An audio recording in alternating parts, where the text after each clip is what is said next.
அன்பு நேயர்களே வணக்கம். 1966 ஒரு அருமையான படம் ஏபி நாகராஜன் எடுத்தார்.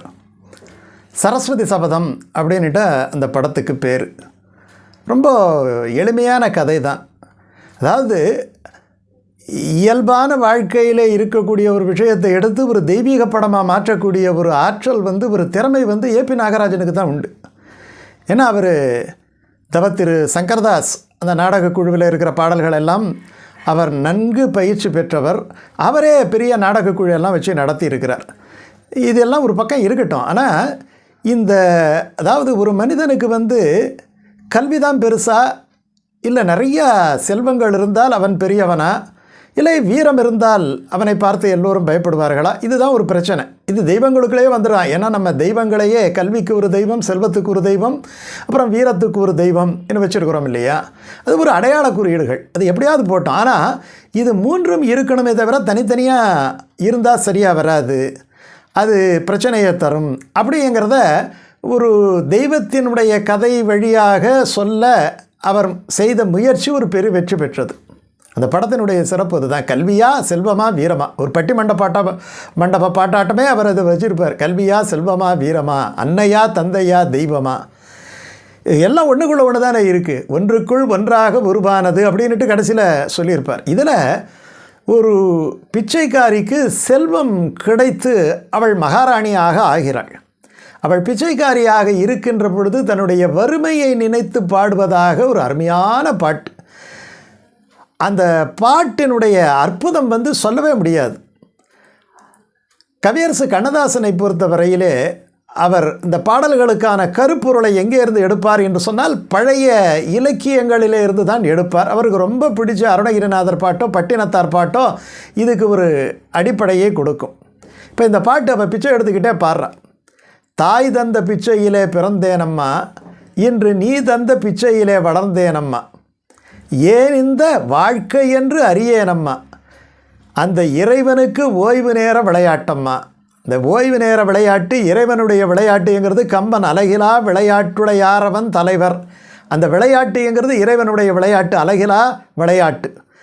அதை பின்னாடி கூட ஒரு பாட்டில் அவர் எழுதுகிறார். இறைவன் 2 பொம்மைகள் செய்தான் தான் விளையாட, அவை 2ம் இணைந்து பொம்மைகள் செய்தன தாம் விளையாடன்னுட்டு. அதனால் இறைவனுக்கு ஓய்வு நேர விளையாட்டம்மா, இது பல்லவியாக கொடுத்துட்டார். சரணத்தில் ஒரு வழி எடுக்கிறார் பாருங்க. எத்தனை பிறவிகள் எடுத்திருக்கிறோம். அன்னை எத்தனை எத்தனை அன்னையோ, அப்பன் எத்தனை எத்தனை அப்பனோ, முன்னை எத்தனை எத்தனை ஜென்மமோன்னுட்டு ஒரு பட்டினத்தார் பாட்டு. ஆனால் அந்த வரி மட்டும் இவர் எடுக்கலை. இவர் என்ன பண்ணியிருக்கிறாருன்னா, மாதா உடல் சலித்தாள், வல்வினை என் கால் சலித்தேன், வேதாவும் கை சலித்து விட்டானே நாதா, இருப்பையூர் வாழ் சிவனே இன்னம் ஓர் அன்னை கருப்பையில் வாராமல் கா அப்படின்ட்டு பட்டினத்தார் எத்தனையோ பிறவிகள் பிறந்து பிறந்து இழைத்தேனே, இனி ஒரு பிறவி இல்லாத நிலையை எனக்கு அருள வேண்டும் அப்படின்னு சொல்வதாக ஒரு அருமையான பாட்டு.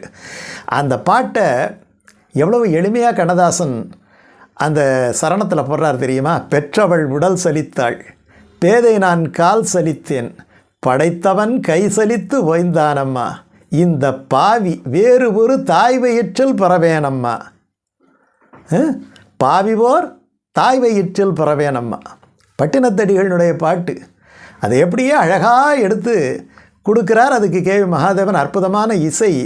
அப்படியே மனதை உருக்குகின்ற வண்ணம் பி சுசீலாவினுடைய அந்த இனிமையான குரலிலே இந்த பாட்டு அது அப்படியே ரீங்காரம் பண்ணிக்கிட்டே இருக்கும். வாழ்க்கையினுடைய தத்துவத்தை சொல்லுகின்ற அற்புதமான பாட்டு தானே. இதுக்கு அடுத்த பாட்டு பாருங்கள், அதுதான் ரொம்ப முக்கியம். அதாவது 10ம் பறந்திடும், பசி வந்தால் மறந்திடும், இளமையில். ஏன்னா இதில் வயசான பெண்ணாக காமிக்கல, இளமையான பெண்ணாக தான் அந்த பெண்ணை பிச்சைக்காரியாக காமிக்கிறார் இல்லையா?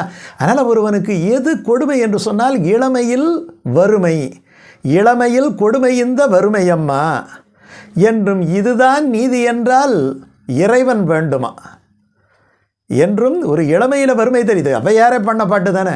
இப்படி ஒரு வறுமை தர்றதுக்கு எதுக்கு பிரம்மன் இருக்கிறான் அப்படின்ட்டு. அது வினையின் வழியே வருகிறது என்று சொன்னாலும் இளமையில் இந்த வறுமை என்பது எத்தனை கொடுமை. ஏனென்றால் 10ம் பறந்திடும் என்கிறார், பசி வந்தால் மறந்திடும். இது ஏற்கனவே இருக்கக்கூடிய ஒரு அருமையான ஒரு தமிழ் இலக்கிய பாடல் தான். என்ன 10 என்ன 10 பறக்கும்? மானம், குலம், கல்வி, வன்மை, அறிவுடைமை. அறிவு கூட வேலை செய்யாதான். தானம், தவம், உயர்ச்சி, தாளாண்மை, தேனின் கசிவந்த சொல்லியர் மேல் காமுறுதல். சொல்லியர் மேல் காமம். இந்த காமம் கூட அந்த இடத்துல நிற்காதான். 10ம் பசிவந்திட பறந்து போம். ஒரு அழகான ஒரு தமிழ் பாட்டை எடுத்து சொல்கிறார்.